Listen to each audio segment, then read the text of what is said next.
Springtime is here, the time of year for growth. Many farmers are tending their fields, and home gardeners are also getting their hands dirty. Recent outbreaks in lettuce, spinach, and cantaloupes, along with rising food prices, have led many people to start growing their own produce. Doug Powell is one of the new gardeners, and he explains some of his methods of starting a garden. This is my compost pile. You can see all the flies. What I did was I didn't want to spend $200 on a composter, so I got a garbage can for $9. I drilled a bunch of holes in it so the fluid goes out, and all our kitchen waste goes right in here. And you know, I'm not particularly efficient. If I wanted to be, I would stir it regularly, but it'll break down. Once it warms up around here, which it will in a couple of weeks, this thing will be you'll look in here and the whole thing will be moving because there's so many worms in here eating this stuff. And the stuff at the bottom is just like gold that I'll put on my garden in the fall, but not in the spring, and I'll tell you why in a moment. I don't think this had been gardened for about 20 years. It was completely covered with trees and vines. We made an effort to recoup it last year, and this year we got a little more serious. You can see here we have our own local spinach growing. It's a good cold crop. It's coming up. I need to thin it out a little bit. If food safety is your concern, he has some tips on how to keep those vegetables safe from dangerous microorganisms.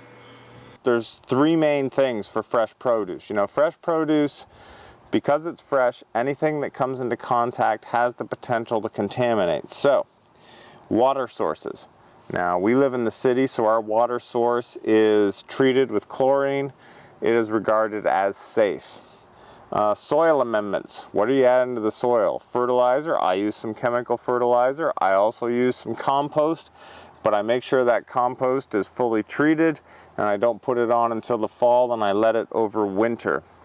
The idea again being bacteria like Salmonella and E. coli have been shown to survive quite long in the soil, so you want to make sure that you're not getting direct contact with fresh produce.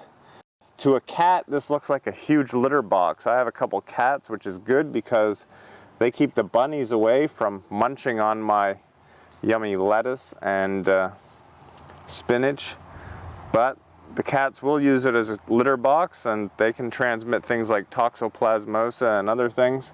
Generally, the guidelines are put a fence up to keep the bunnies and the squirrels out, but you know, cats can jump fences. I think the basic idea is limit, your activity. We were out here with the dogs earlier, and I tried to say, the dogs, this is off limits. Stay away from here, and they got that. And then whatever you get, you want to wash it thoroughly. The third main component is your hands. Because it's fresh product, you're picking it with your hands. Did you wash your hands? Where have your hands been? You do not want to be transmitting dangerous microorganisms like, say, hepatitis A, which is only transmitted through human poop. You don't want to get that on your good fresh product. So, maximize the benefits, minimize the risks, enjoy the bounty. Hopefully this garden will shape up into something soon enough. For the International Food Safety Network, I'm Doug Powell. Happy eating.